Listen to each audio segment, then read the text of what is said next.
రోహిణిని చితక్కొట్టి ఇంట్లోంచి బయటికి గెంటేసిన ప్రభావతి. వాళ్ళ అమ్మ దగ్గరికి వెళ్ళిన రోహిణిని చూసేసిన బాలు. అసలు ఇదంతా ఎలా జరగబోతుందో తెలుసుకోవాలనుకుంటే ఇప్పుడే మన ఛానల్ని సబ్స్క్రైబ్ చేసుకొని పక్కనే ఉన్న బెల్ ఐకాన్ని క్లిక్ చేయండి. బెల్ క్లిక్ చేశాక ఆల్ పై క్లిక్ చేస్తే మా ఛానల్ నోటిఫికేషన్స్ మీ ఫోన్లోకి వస్తాయి. రోహిణి గురించి నిజం తెలిసిన తర్వాత ప్రభావతికి రోహిణి పైన విపరీతమైన కోపం వస్తుంది. అసలు ఏం పుట్టుకే నీది, ఎక్కడి నుండి వచ్చావే నువ్వు, చిచ్చి అని చెప్పేసి పీక పిసికేస్తుంటే వెనకాల నుంచి మీనా వద్దత్తయ్య వద్దు అంటుంది. మీనాని తోసేస్తుంది ప్రభావతి. తోసేసి చెప్పవే అసలు ఎవరివే నువ్వు అని చెప్పేసి అడుగుతుంది రోహిణిని ప్రభావతి. నిన్ను నమ్మినందుకు నన్ను భ్రమలో పెట్టావు. నువ్వు ఇప్పటిదాకా పెళ్లి దగ్గర నుంచి ఇప్పటిదాకా చెప్పినవన్నీ అబద్ధాలే, అన్నీ మోసాలే. ఏం మనిషివే నువ్వు అసలు, చిచ్చి అని చెప్పేసి అంటుంది ప్రభావతి. అది కాదత్తయ్య నేను అంటే, నోర్ముయ్, ఒక్క మాట కూడా నోట్లోంచి రానివ్వకు. నిన్ను చూస్తుంటేనే నాకు అసహ్యంగా ఉంది. పోవే, బయటికి పోవే. చిచ్చి, నువ్వు నా మొహం ముందు అస్సలు కనిపించడానికి వీల్లేదు. బయటికి పో, నా కళ్ళకి కనిపించావే, ఇప్పుడే నిన్ను చంపేస్తాను అని చెప్పేసి అంటుంది ప్రభావతి. అయితే సత్యం, ఊరుకో ప్రభావతి, ఎక్కడికని వెళ్తుంది, నువ్వు ఇలా చేయడం ఏమీ బాలేదు, తప్పు అని చెప్పేసి అంటాడు. ఏంటండి తప్పు, ఏంటి తప్పు? ఇన్నాళ్ళు ఇది మనల్ని ఎంత మోసం చేసింది, ఎన్ని కుట్రలు పన్నింది, ఇన్ని అబద్ధాల. ఈ రోజు ఏదో ఆ బాలుగాడు ఆ మనిషిని తీసుకొచ్చాడు కాబట్టి సరిపోయింది. లేకపోతే పరిస్థితి ఏంటి? అసలు ఇంకెన్ని అబద్ధాలు ఆడేది మనిషి. నాన్నేరే అంటే అస్థికలు తీసుకొచ్చింది, ఆ మేక అస్థికలు అంటవి. అసలు ఏం చెప్పాలో నాకు అసలు ఏమీ అర్థం కావట్లేదు. నాకైతే విపరీతంగా కోపం వస్తుంది. దాన్ని చంపైనైనా చంపేస్తాను, ఇక్కడి నుంచి వెళ్ళిపోమని చెప్పండి అని చెప్పేసి గట్టిగా చెప్తుంది ప్రభావతి. అసలు ఎంత పొంగిపోయానండి దీన్ని చూసి. మలేషియా నుంచి వచ్చింది, బాగా కోటీశ్వరరాలు అని ఎంత మోసం చేసింది నన్ను. దీన్ని చూసి ఆ మీనాని ఎంత మాటలన్నాను, ఎన్ని మాటలన్నాను చూసారా? రివర్స్లో ఆ మీనా ఇప్పుడు నన్ను అడుగుతున్న ప్రశ్నలకి నేను ఏం సమాధానం చెప్పాలి? ఆ మీనా ఎన్నెన్ని మాటలు అంటుంది నన్ను.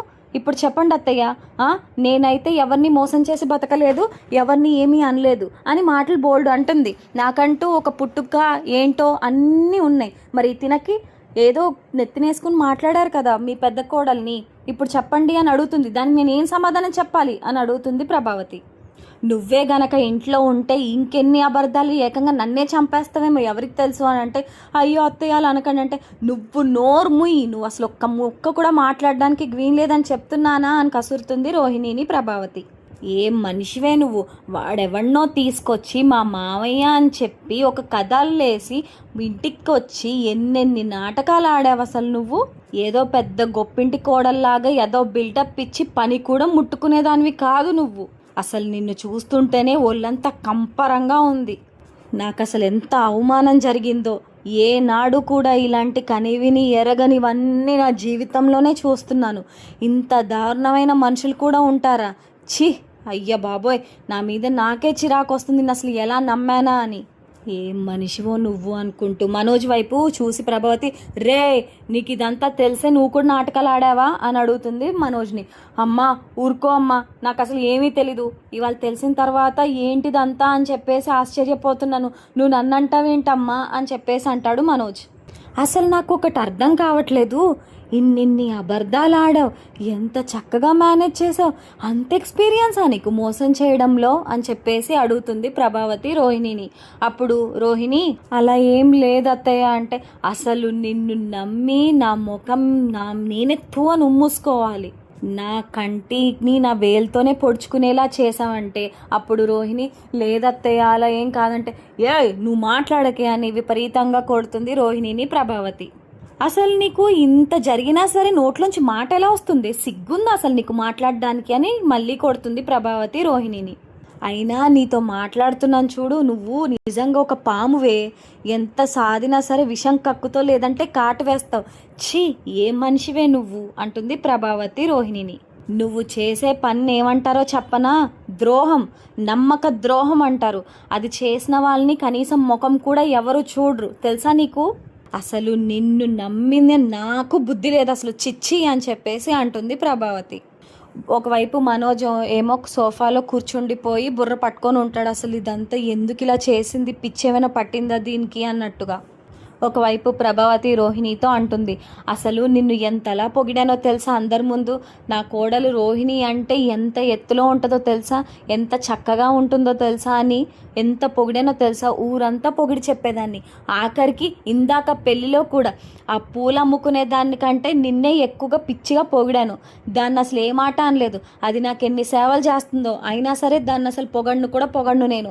నిన్నే తలకెక్కించుకున్నాను కదా, బాగా తొక్కి నేలకిలో ముంచేసావు, నన్ను నేలలో వేసి తొక్కి పాడేశావు, బాగా బుద్ధి చెప్పావే, నువ్వున్నావే అని చెప్పేసి మళ్ళీ చెంప పగలగొడుతుంది ప్రభావతి రోహిణిది. అప్పుడు బాలు అంటాడు, అదే నువ్వు చేసిన మొదటి తప్పు ప్రభావతి, దాన్ని నెత్తికెక్కించుకోవడమే నువ్వు చేసిన పెద్ద తప్పు, అర్థమవుతుందా. నా మీనాని తుంగలో తొక్కావు, కానీ దాన్ని నెత్తికేసుకుని ఊరేగావు. అదేం చేసింది, నిన్ను తీసుకెళ్ళి తుంగలో తొక్కింది. అది గుర్తుపెట్టుకో నువ్వు. అలా చేసినందువల్లే దానికి కొమ్ములు మామూలుగా పెరగలేదు. ఎన్నెన్నో నాటకాలు ఆడింది మలేషియా అంటూ అని చెప్పేసి అంటాడు బాలు. అప్పుడు మీనా, మీరు ఊరుకోండి, అక్కడే అసలే మామూలుగా కొట్టట్లేదు ఆవిడ, మీరు ఇంకా పెట్రోల్ పోస్తారేంటి, మీరు ఆపుతారా కొంచెం అని చెప్పేసి అడుగుతుంది బాలు మీనాని. చూసావా నువ్వు చేసిన పని వల్లే కదా ఇప్పుడు నేను వాళ్ళ దగ్గర కూడా మొహం ఎత్తుకోలేకపోతున్నాను. నన్నే ఎదిరించి ఎలా సమాధానం చెప్తున్నాడో వాడు. నీ వల్లే, పూర్తిగా నీ వల్లే. నిన్ను ఎత్తికెక్కించుకుని ఊరేగానంట, దాన్ని తొక్కి పాడేశానని చెప్పేసి వాడు ఎలా క్లియర్గా చెప్పేస్తున్నాడో నాకు. వాళ్ళని నోరు మోయించేది కూడా ఏమీ లేదు ఇప్పుడు, నాకు అయిపోయింది. నువ్వు నాకు బాగా పెట్టావు, బాగా బుద్ధి చెప్పావు, గడ్డి బాగా పెట్టావులే, నాకే బుద్ధి లేదు. అయ్య బాబోయ్, అసలు ఏం చెయ్యాలో నాకు అర్థం కావట్లేదు ఈ మనిషిని. ఇంత నమ్మక ద్రోహమా, ఇంత మోసమా, ఉన్నట్టు ఏం నటించావే. ఆఖరికి ఆడెవడిదో ఫోటో తీసుకొచ్చి మా బాబు అని చెప్పావు. అసలు ఆడు నీ నాన్నేనా, ఆడెవడో పిట్టలు పట్టే వాళ్ళ ఉన్నాడని ఆ బాలుగాడు అంటూనే ఉన్నాడు. అయినా సరే నేను ఏమాత్రం పట్టించుకోలేదు. సర్లే మలేషియా నుంచి వచ్చాడు కదా అని వాడెవడినో తీసుకొచ్చి మామయ్య అన్నావు. వాడేమో వచ్చిన ప్రతిసారి ఎంత బిల్డప్ ఇచ్చేవాడో మలేషియా అంటూ.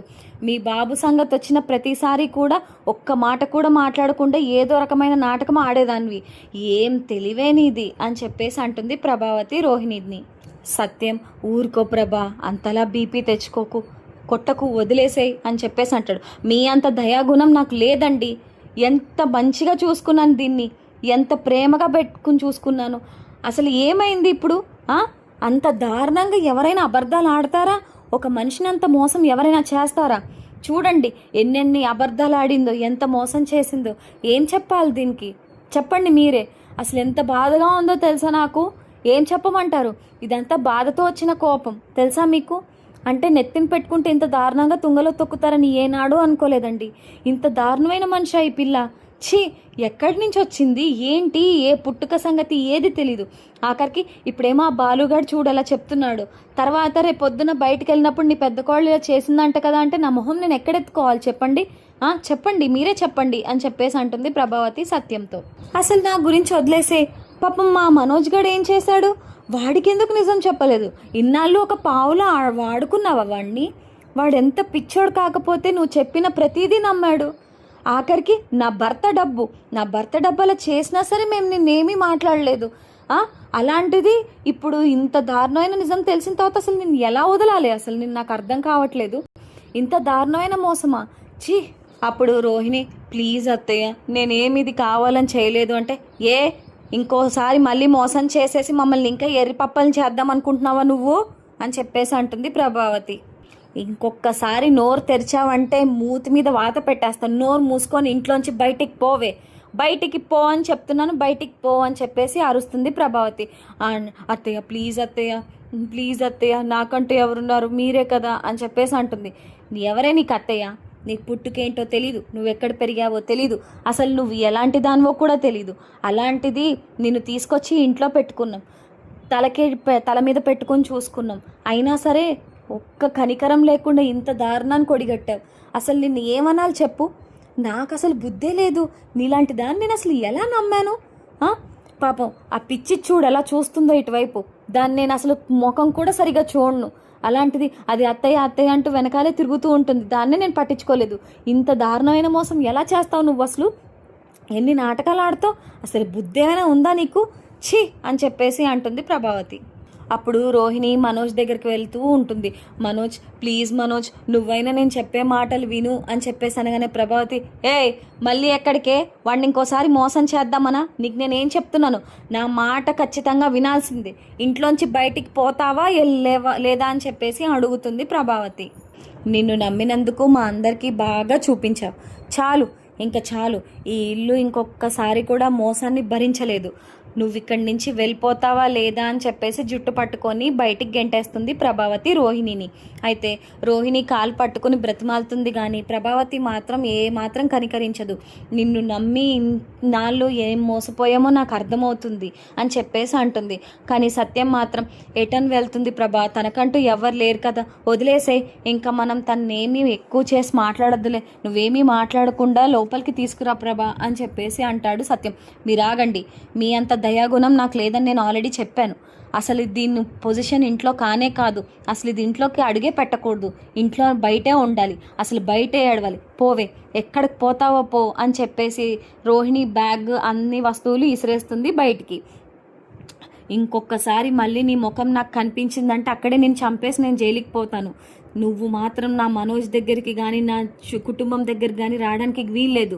మా ఇంట్లో ఎవ్వరూ కూడా ఏనాడు ఇంత నమ్మక ద్రోహం చేయలేదు, పైగా నేను ఎక్కడ ఇలాంటి నమ్మక ద్రోహం వినలేదు. ఛీ, నువ్వేంటో నా కుటుంబంలో దాపరించావు, ఇంకొకసారి కానీ నువ్వు నాకు కనిపించావా ఊరుకునేదే లేదు అని చెప్పేసి పొమ్మంటుంది రోహిణిని.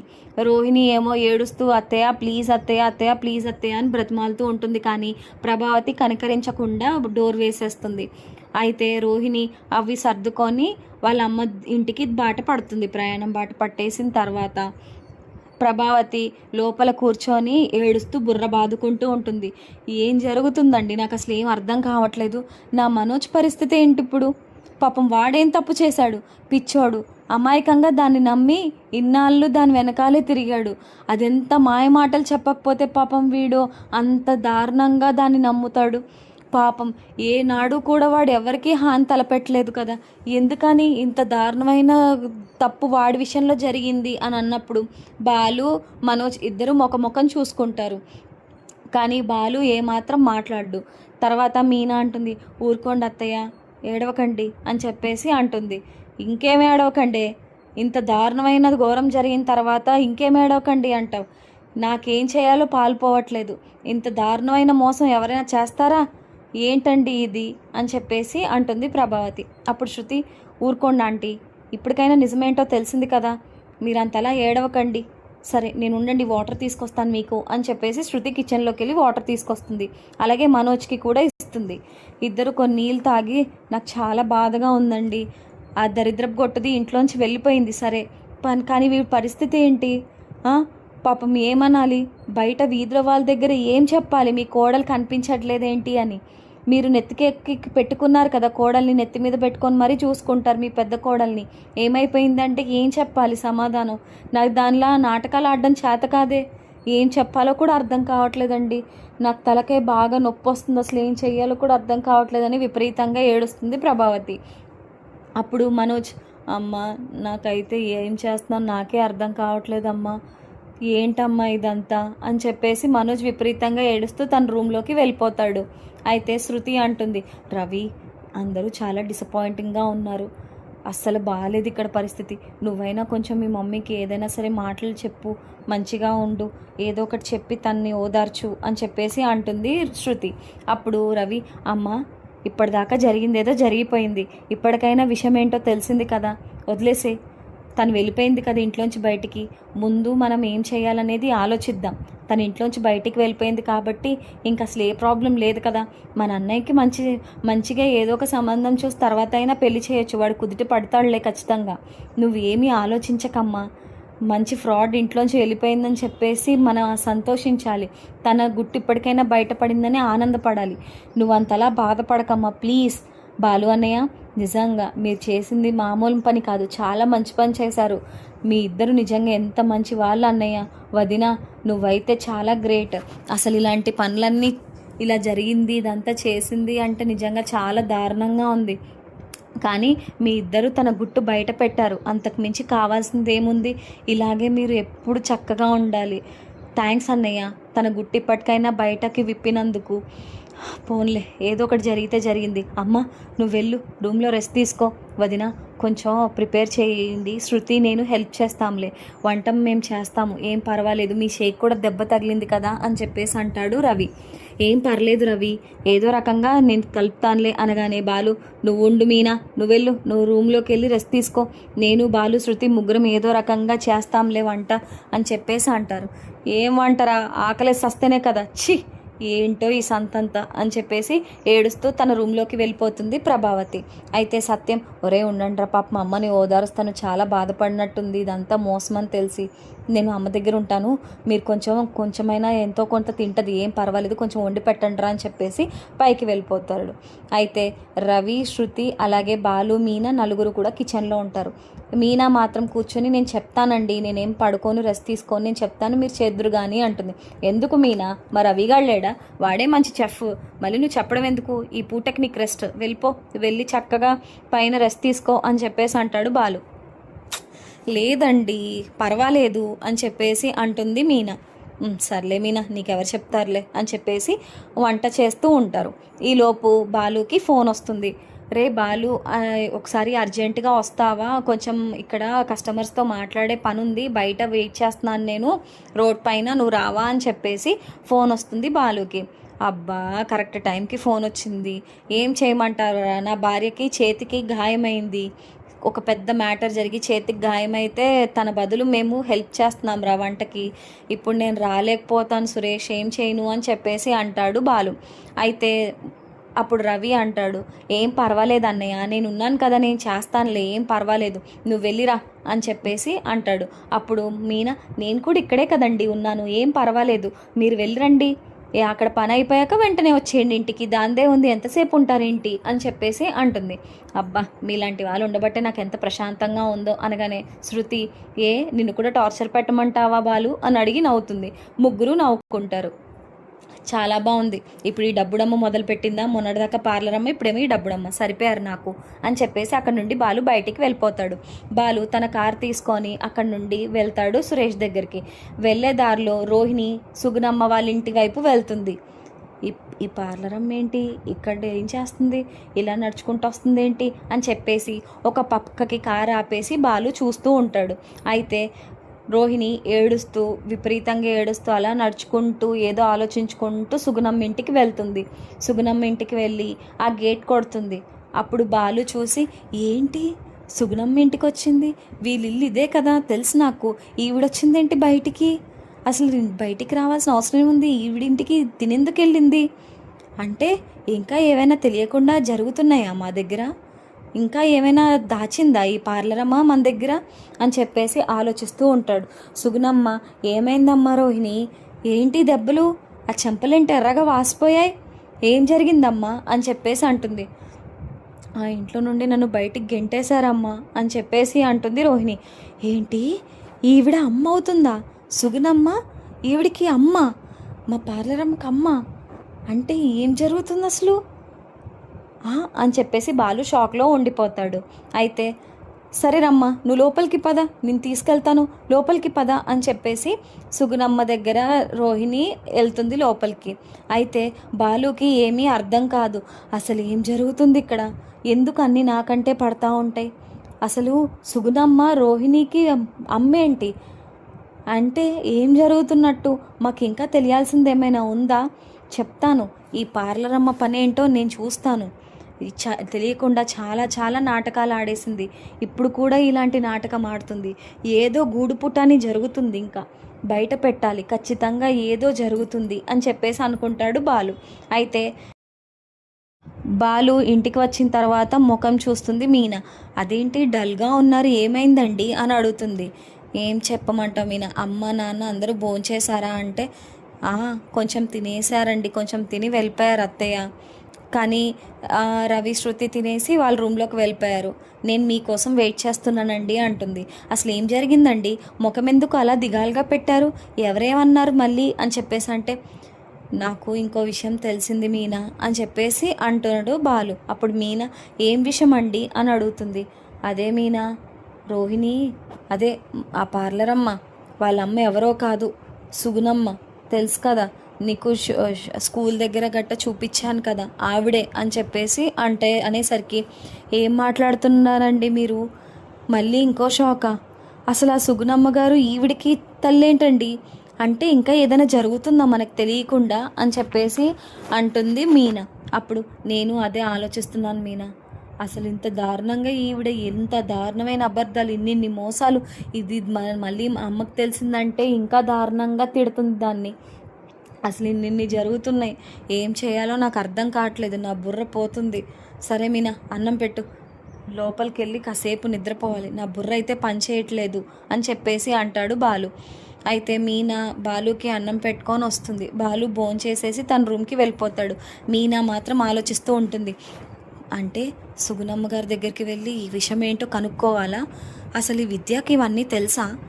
అసలు విద్యను అడిగితే పోలేదా అని అనుకుంటుంది మీనా లోపల. మరి వెళ్ళి మీనా విద్యను అడుగుతుందా? రోహిణి చింటూ వాళ్ళ అమ్మని తెలుసుకోనుందా?